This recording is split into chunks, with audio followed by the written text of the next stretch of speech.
Hello and welcome to the Captain's Table. I'm your host, Dawn Deckman Mohler, and today our guest is Lynn Keller. If you do what you love, others will love that you do it. That's Lynn's motto, which rings true for her pursuit of music and entertaining. She has had a great time performing, which translates to a great time for audiences.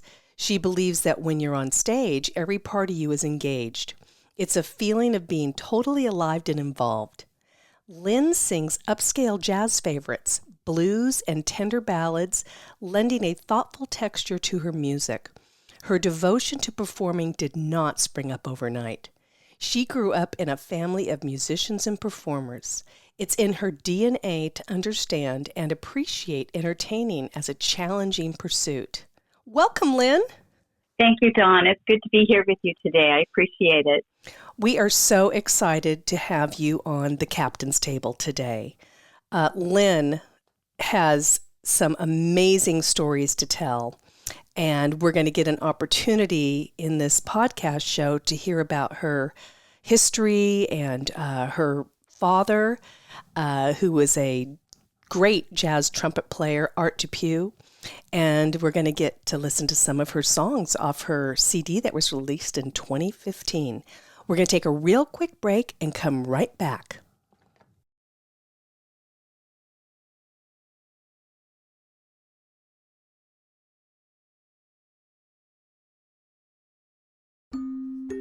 Welcome back to the Captain's Table.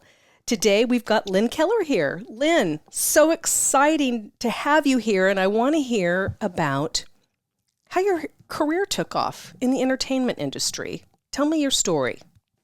Well, it's interesting that it started when probably before I could speak, because my dad was a jazz trumpet player, and he, played for like 63 years, started as a child. And when I was growing up, he was always in some sort of musical thing, from Disneyland to Lawrence Welk to so many recording and performance situations.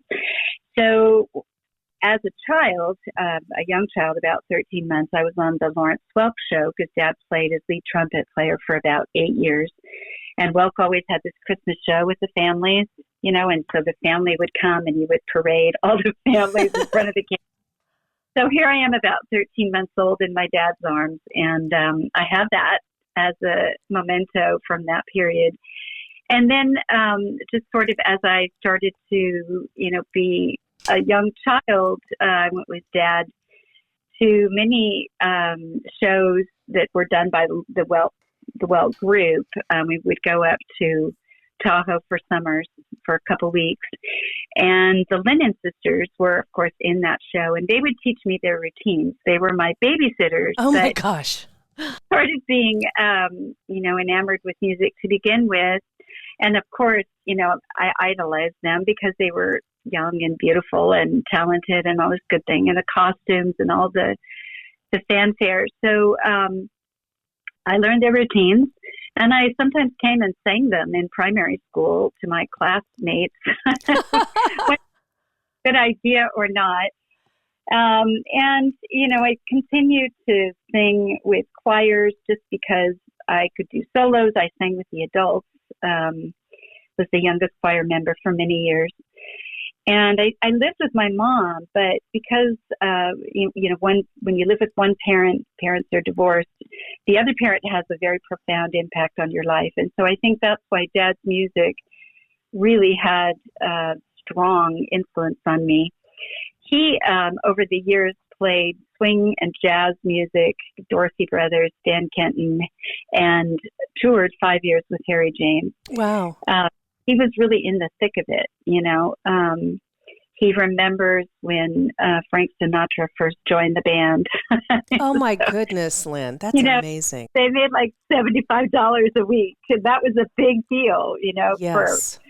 for touring and whatnot. So he was on tour with all the greats, Peggy Lee, Rosemary Clooney, did a concert with Judy Garland at Carnegie Hall. Oh, my gosh. So all that music was just soaking in, you can't help it. It just, it influences you. And I loved music to begin with, I guess, because of maybe the early years. So that music just resonates with me. And I have lots of my dad's charts. That means I can do his music exactly the way he wrote it. So that's a really big deal.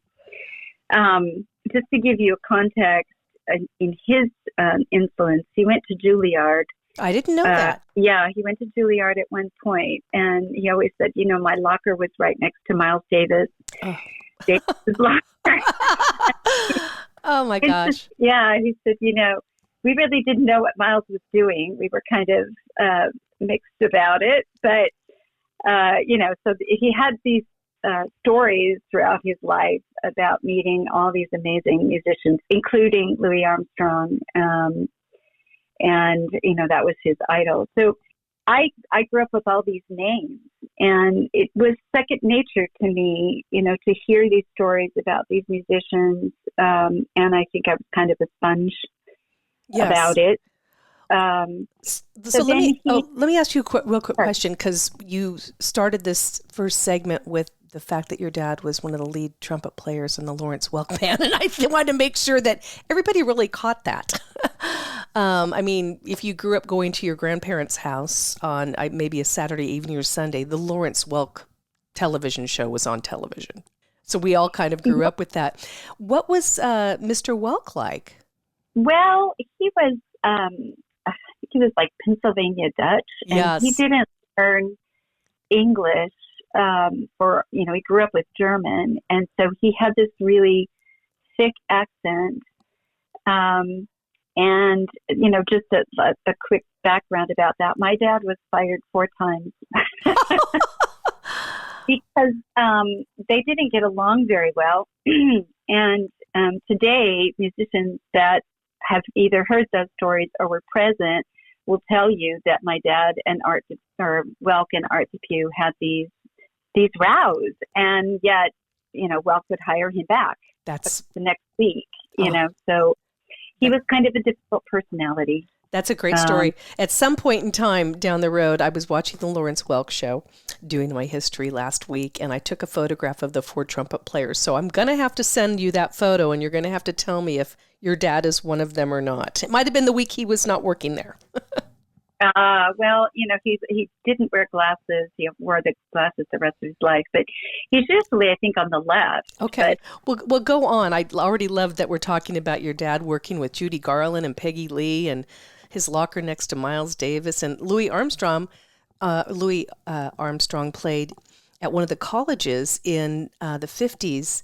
Your dad might have been playing, because my father and his buddies went to one of the campuses, maybe UCLA or something, and they got to see Louis Armstrong play live, and I'll never forget him telling that story. Yeah, well, who's my dad's idol because of his trumpet playing technique? Sure. And Harry James they were somewhere on a gig, and Harry James said, "Oh, Art, I'd like you to meet somebody." And my dad turned around, and there's Louis Armstrong.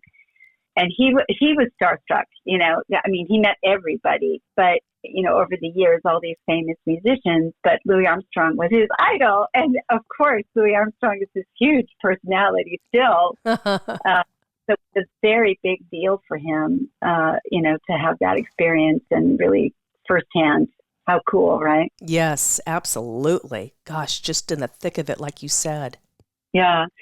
So Dad played around the world, and later in life, he was tapped to conduct the Harry James Orchestra, and that was a huge experience and compliment to him. After all those years as a band leader or band member, and also, for a period of time, he had his own band, etc.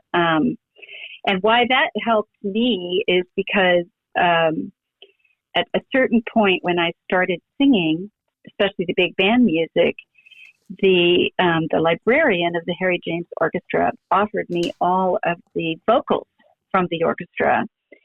So I got all these big band charts to sing the Harry James library, which was just like an advantage, you can imagine, to have that music and be able to do it. Oh, yes. And of course, Dad coached me on that, how to work with that music and whatnot. I think if I had sung earlier in my career, I might have been able to sing with the band, because he kept saying that. He kept saying, I just wish we had done this earlier in life so you could have been with me on the bandstand. So that would have been a kick. Well, you have his library, and do you have projects down the road where your hopes are to really go through and do a majority of the songs in his library? Well, vocal libraries are usually smaller for like a big band. They're Yes. smaller instrumental libraries. So my dad had about 1,000 pieces of music charts for big band, if you can believe it. I actually harvested all the vocals from there a long time ago. So when I started singing with big bands, and I'll kind of backtrack and tell you how I got to that point. I went through that list. I helped him manage that library, from a data preservation perspective. Oh, good for you. So I knew what was in there, and I literally have a filing cabinet in my office with all these charts. He wrote if he wrote a Broadway tune, like Lullaby of Broadway, it sounded like the Broadway sound. If he wrote a Latin tune, like Sway, Mm-hmm. it would have this really big trumpet part because he's a trumpet player, but it would always really feel true to the Latin feel, or, be true to the Latin feel. So he had this ability to move from one type of music genre to another, and it was true. It was a true sound. Well, I never thought about that. that. Like the Tijuana brass had a certain sound. I never really Right. thought about the different tones that an instrument would have with different genres. Well, it's the rhythm, it's the feel. Like if you really serious listen to like Tommy Dorsey, Jimmy Dorsey, these guys, Yes. or to Harry James. Harry James had a trumpet sound, and my dad replaced Harry James on a gig if he wasn't there. And of course, over the years, he got to be known as having that sound, so he could front that band because it sounded like Harry James was in front of the band. I know Yeah. that those big bands really had to work hard to get their own tone. I don't know I think I Right. remember something about the Glenn Miller band that they came up with. What is the device that you put in front of a trumpet to give a tone? The mute. They just really strive to have their own unique sound to be competitive. Right. It's kind of a fun fact. Recently, I auditioned for this tour called A Battle of the Big Bands. And what they would do is they'd put Glenn Miller against Tommy Dorsey or Jimmy Dorsey, or Harry James against another band. And then the audience would vote for which band they liked the most. And that distinctive sound, just so you know, Glenn Miller won every time because, Glenn Miller was like the biggest name, I think, over the years. But it's kind of cool that they had those clear distinctions. Lynn, there's the Glenn Miller tribute band. I took my mother many years ago. They came through the town that we live in. And boy, you would do great singing with. They've got different people that tour all the time. But you sure would be a great singer with that touring band. And they obviously use the original music from the family. I don't know what you call that. The book or the library, Mm-hmm. or that's what you'd call it. And those are pretty exclusive. You don't want to relinquish all of that music because you want to encourage, the name recognition. Yes. So that's actually what happened to me when I referred earlier to the Harry James vocals. I got those vocals with that sound, Helen Forrest and some of the other singers that sang with Harry James. I got their charts. So that was a really big deal. That's a big deal. Yeah. Although arrangers and conductors, they know how to take down that music. That means they listen to it and they can actually replicate the music if they're good arrangers. So that was part of my dad's library. He had a lot of stuff from all the different big bands. It's just quite an amazing list. And it's actually like a time warp because you can hear how music evolved from the 40s all the way through, he had Aquarius, in his library. Which one? Aquarius. Oh, yes, absolutely. He had one of my favorite charts, Going Out of My Head. I love that song. Yeah, well, you should hear the big band version. It's very cool. Oh, I would love to hear that. Yeah, it's a lot of fun. So that, when you look at the progression of his music in his library, you really understand how music evolved from the 40s all the way through probably the 90s. Even Beatles music in there. It's pretty fascinating. Well, I know there's universities, and for some reason, Rose State College comes to mind. There was a television series called The Huell-Hauser Show. I think he gave his library to Rose State. But you have quite an archive of a library set up for your dad as a legend. Yeah, and right. Those are important documents that you have. Well, I actually don't have them anymore, and I'll tell you why.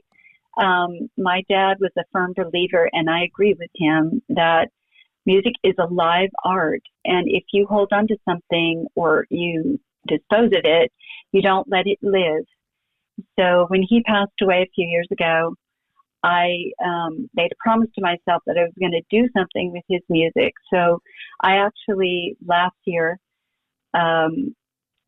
gave away his whole library, other than my vocals, to working musicians, so that the music would be played. Well, that's wonderful. You donated it to another generation to have. Right.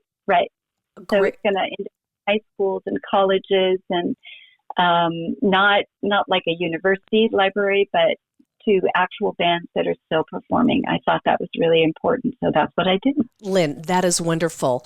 I love that you did that. Your dad would be so proud. We're going to take a real quick break for our sponsors right now, and we're going to come back, and we are going to learn a little bit about some work that Lynn does with the Randy Van Horn Singers. Now, a couple of the songs that they performed are famous TV theme songs of shows that you're going to recognize. So we'll be right back. Hold on.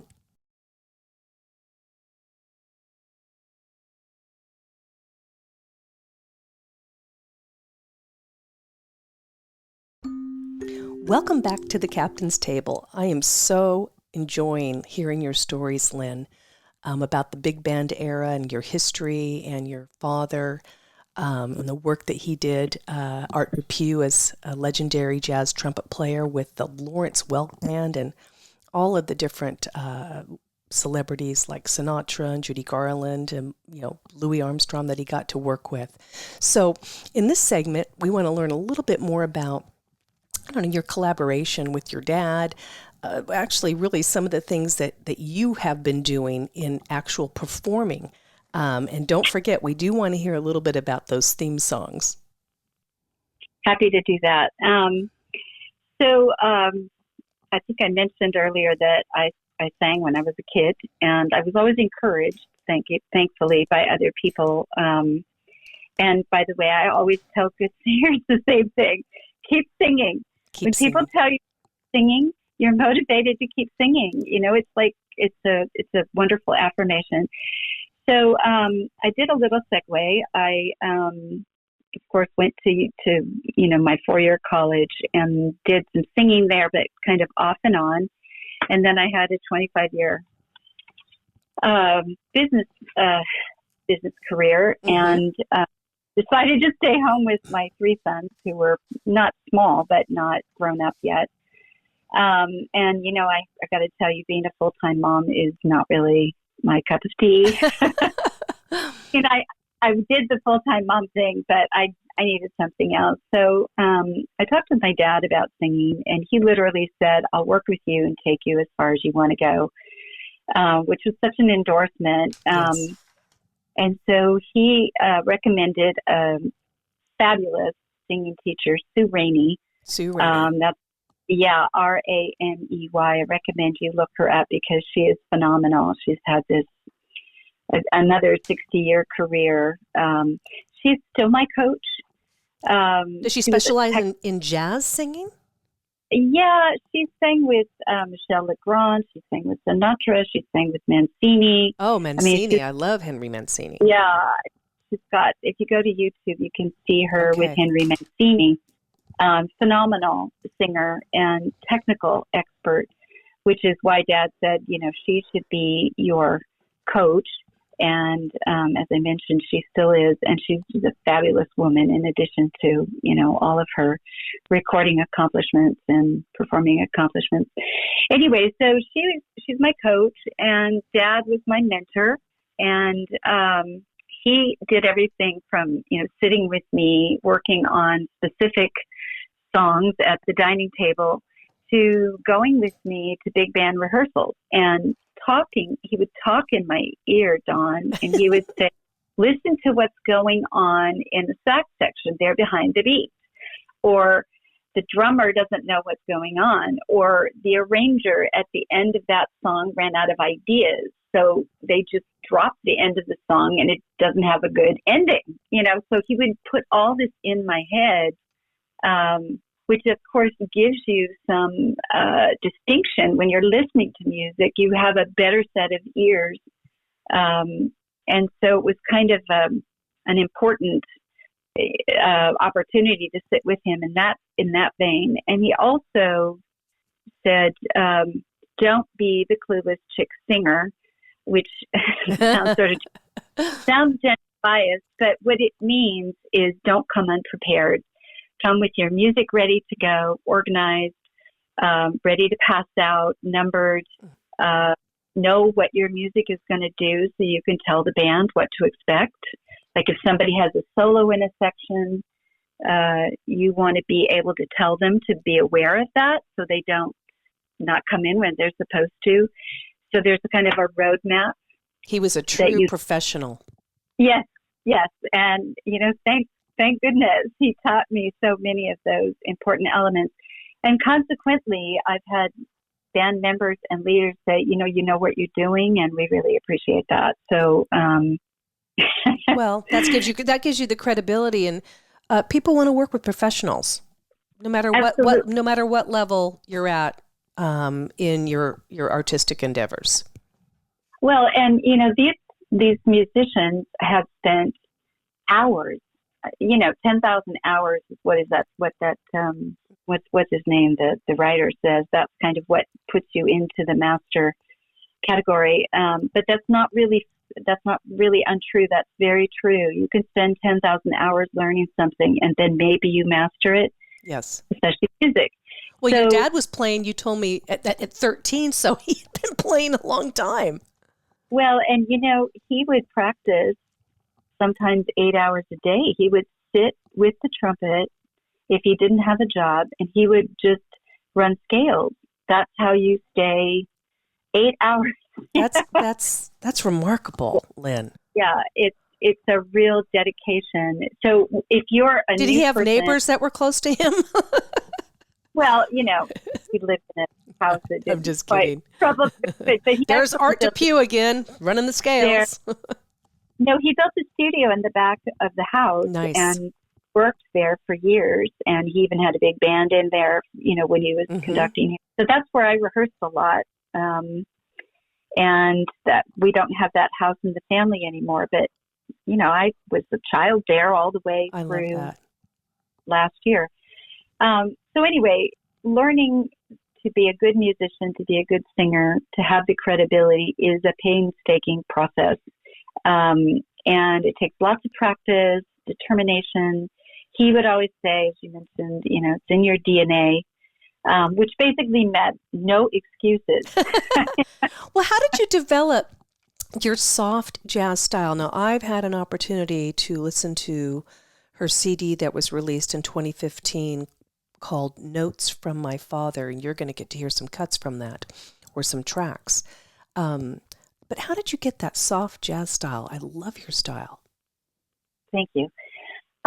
Well, first of all, you have to know your tunes. You have to, there's sort of this unwritten law that you should sing your song correctly at least one time, and then you can go off the reservation. Oh.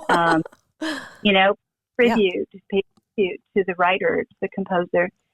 And then there's, of course, learning the song accurately, the lyric and, the melody. But also each song has a character. So it's either an attitude song, because you're going to be sassy or, repentant or vengeful or whatever. Oh, I like that. Or, it might be a story song where you're going to tell something about, I'm thinking about One More for My Baby, the song about you're sitting talking to the bartender about your sad life. I love that song. Yeah. Or you're just going to entertain. I'm learning Let Yourself Go, which is a Irving Berlin song. And it's just upbeat and you want to get up and dance. So there's all these characteristics of a song. When you take it on, you have to think about what that song is going to convey. So getting to your question, if it's a bossa thing, if it's like sway, you do the bossa sound. You're kind of very soft and you're over the top of the music and you're tending to the beat and tending to the story. If it's something much more upbeat, like I Love Being Here With You, then the band is part of the excitement of it. The band pulls it up and you need to be riding the top of that song wave. I do think of it sometimes like a song wave with a big band, because with big band music, you need to know exactly where you are because they don't stop for you.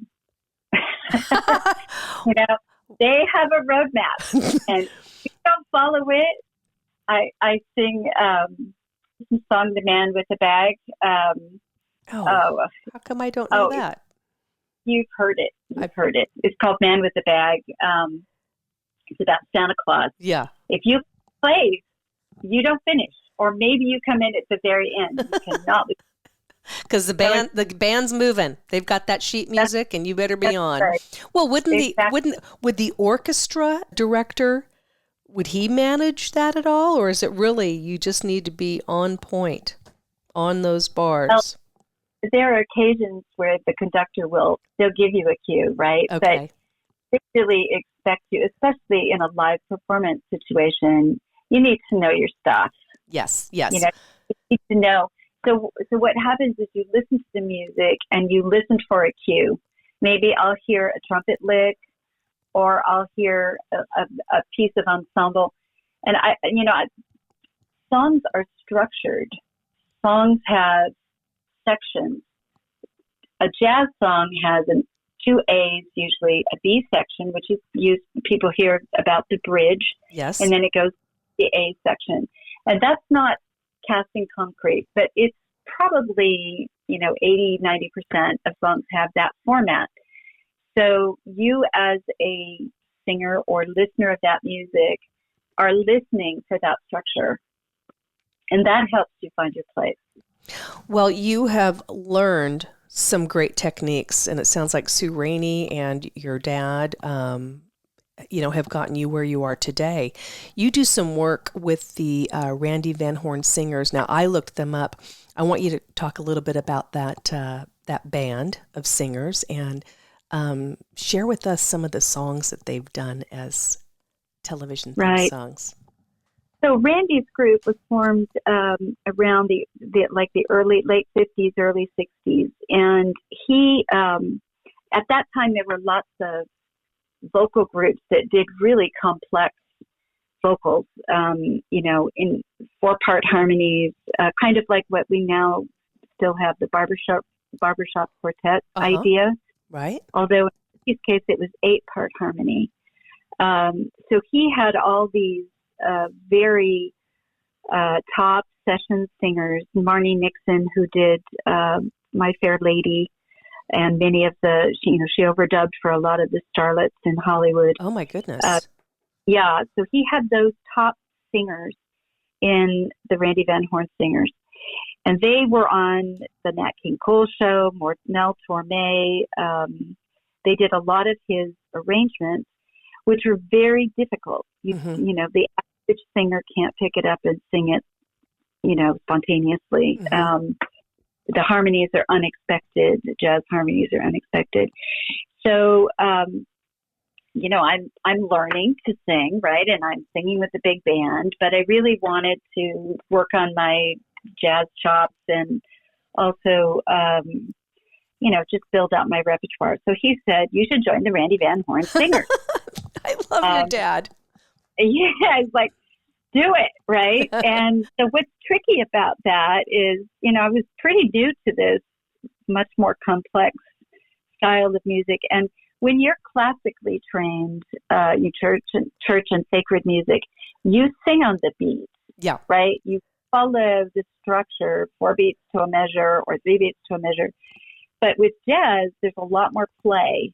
And so you have to learn to work a little bit outside of the box. So that was part of, my developmental thing that he had envisioned. So I started singing at Valley College with Randy singers, and they were doing, jazz standards, My Blue Heaven, the Hucklebuck, I can't think of all of them in at the moment.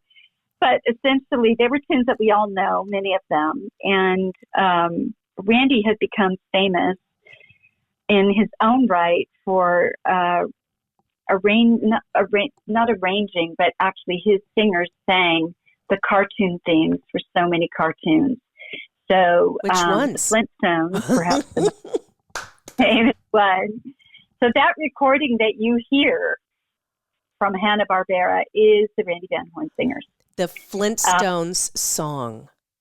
Right. I mean, every kid from our generation probably could sing that song. And I never thought about 8-part harmony. I just really have never heard that. And when I think about that song, it's so rich. Yeah. It's not it's not just a 2-harmony song. What was the other theme song that they did? He did many of them. A couple more would be Yogi Bear, the Jetsons, and Huckleberry Hound. Oh my gosh. I bring those up because we actually at one point thought, these are kind of our signature thing as the Randy Van Horn Singers. We call ourselves the new Randy Van Horn Singers, because we're a new group, right? Sure. But we do Randy's music. Anyway, so we thought we should compile those cartoon themes into a medley that we performed. So that's what we did. I had a hand in that, doing some of that arranging, and a couple of us that, have that experience, and we worked with an arranger to make sure everything was kosher. So that's a medley that we sing, and we're going to be recording that this year, and we'll be posting it on Facebook. Oh gosh, I just cannot wait, and I want to see you perform in the Randy Van Horn Singers group too at some point in time in my life. Right. Well, too, maybe. That is so much fun. Gosh, and really, I think about the Jetsons song. There is definitely a tone, and now I can understand that both of those theme songs, the voices are similar. And, I never put 2 and 2 together, that they would have been the same jingle songs or theme songs. That's fantastic. Yeah, well, kind of as an aside, Randy was writing jingles. And at his memorial, his son compiled like an hour and 20 minutes of his commercials, that he did over the years, made a living jingle writing for commercials. I love that. So he described, that the singers would come in, he would have 30 minutes to write the jingle. The singers would learn it on the spot and record it. And that was it. That's all you got. Oh my gosh. Yeah. That is really, really fantastic. Didn't know Randy Van Horn had such history in our pop culture. We're going to have to take a real quick break, but when we come back, we're going to hear about Lynn's album that was released in 2015, Notes from My Father, how it came about, and some of the stories behind the scenes with her dad, the legendary trumpet player, Art Dupuis. Stay with us. Oh, and also we're going to hear a couple tracks from a couple of the songs. Stand by.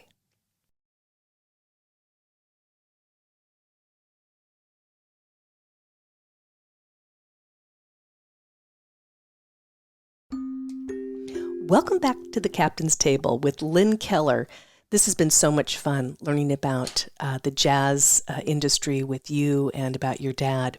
Let's talk a little bit about the collaboration that you had with your dad, and we're going to get a chance to hit some clips also.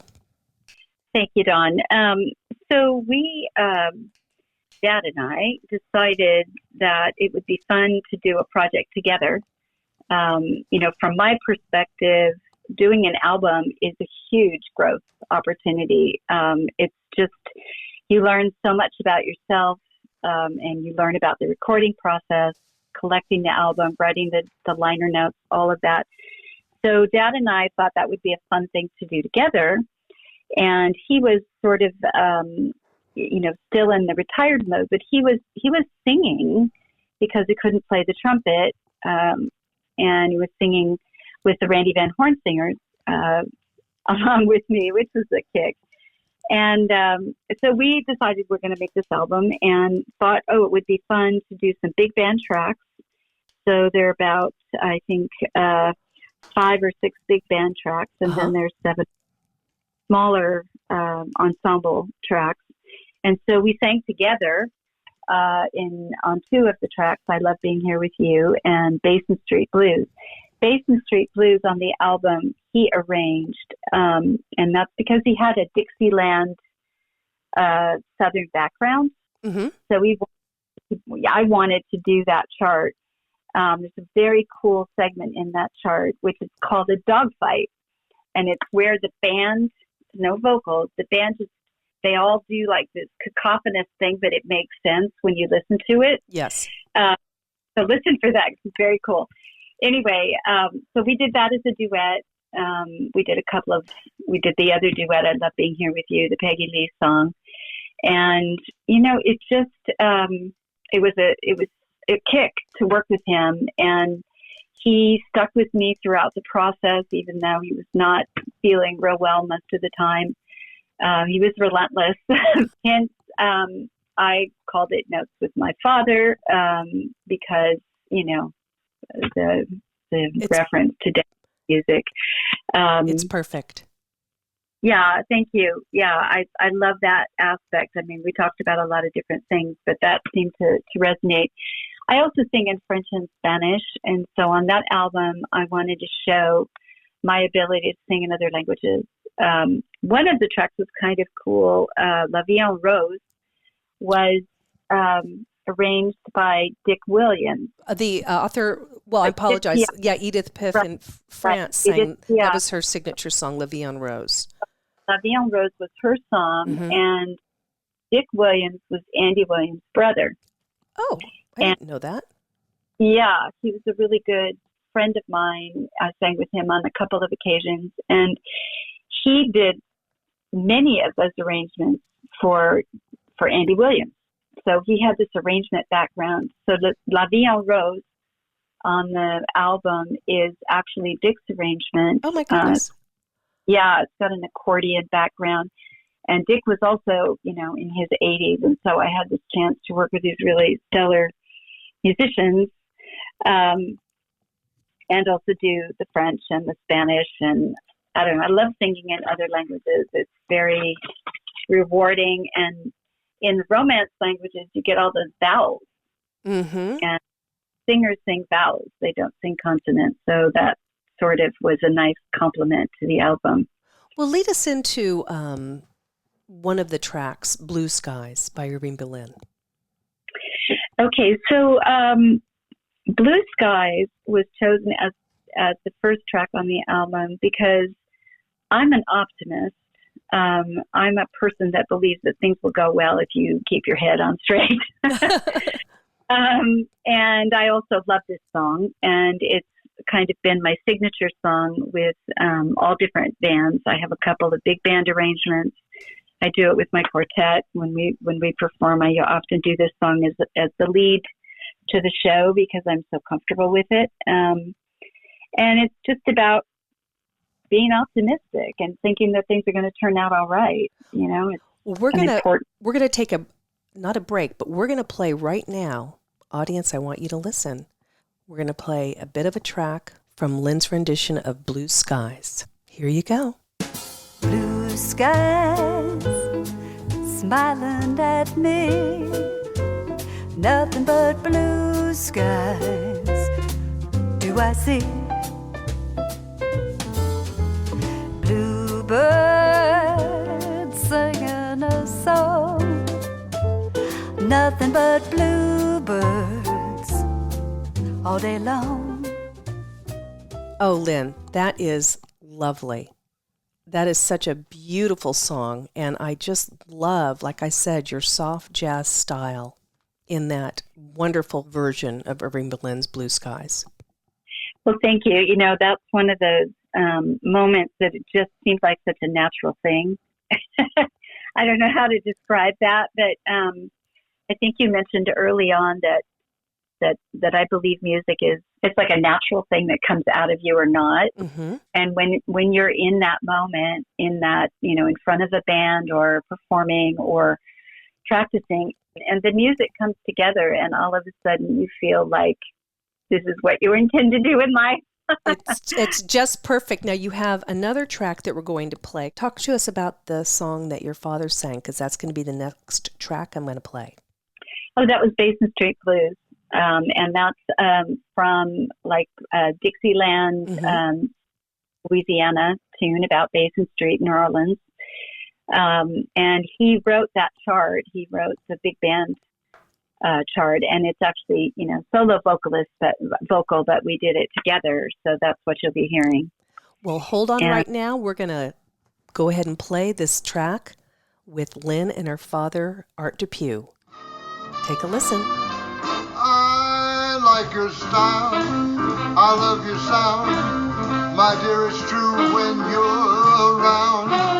It's a good day for swinging the blues, 'cause I love being here with you. And when you play Oh Do-Da-Day, your horn is cool, it blows me away. But don't get me wrong, just wanna say I love being here with you. See you happy swinging, this thing's really swinging. It's something else you know. Oh my goodness, Lynn, I just love his voice. Isn't that is so special? Because you said he was singing later in life with the Randy Van Horn Singers, you know, such an accomplished trumpet player and jazz singer. Yeah, well, he started singing in front of the band, you know, toward the end of his career. Jazz musicians know where to place the music. You know, they know how to, they're not quite on the beat. They're just slightly behind the beat. It's a talent, and it's not like they're off the beat. But if you listen to him sing that, you can hear him lay back on it. And yes. And that's really an accomplishment. It's something that I've been working on. So well, please tell our audience how they can purchase your CD, Notes from My Father, and let them know also, as we close out in the next couple of minutes, some of your other adventures that you're working on. Well, and also how to find your website. There you go. Right. So let's see. I posted Notes from My Father on my website. You can obtain it there. It's lynnkellermusic.com. And I might note that in addition to that album, one of my dad's great albums, Rambling Men Jazz Band, is on there. And that's a great tribute to Dixieland music. And some of the finest musicians did that at the time, you know, in Hollywood. Those folks came out and did that album with him. So you can find both of those there. You can follow me on Facebook, Lynn Keller Vocalist, or through the new Randy Van Horn Singers. I post a lot of stuff there. I do the videos and the recording postings. So I'm really active, you know, with all the groups I work with on both my website and on Facebook. I wanted to mention, Dawn, that I'm doing a new album. Yes. And it's kind of a Halloween special. Fun. Meaning that it's kind of haunted love songs, but not entirely. Like one of the title will probably be My Man's an Undertaker. And that's about a woman whose new lover has taken over, and he's an undertaker, and she's trying to get rid of the old guy. And she's pretty sassy about it. It's a lot of fun. Well, what I'll have to do is have you come back, and we can talk about that project and some of the other, where you're playing in the LA area, because I'd love to have you come back, Lynn Keller. We've really enjoyed you today. I've learned so much about your history and your life and the work with your father, the great trumpet player, Art Depew. Lynn, thank you so much, and please go out and get her CD as soon as you can. Notes to My Father. Thank you, Lynn. Have a great day, everyone. Thanks for joining the Captain's Table.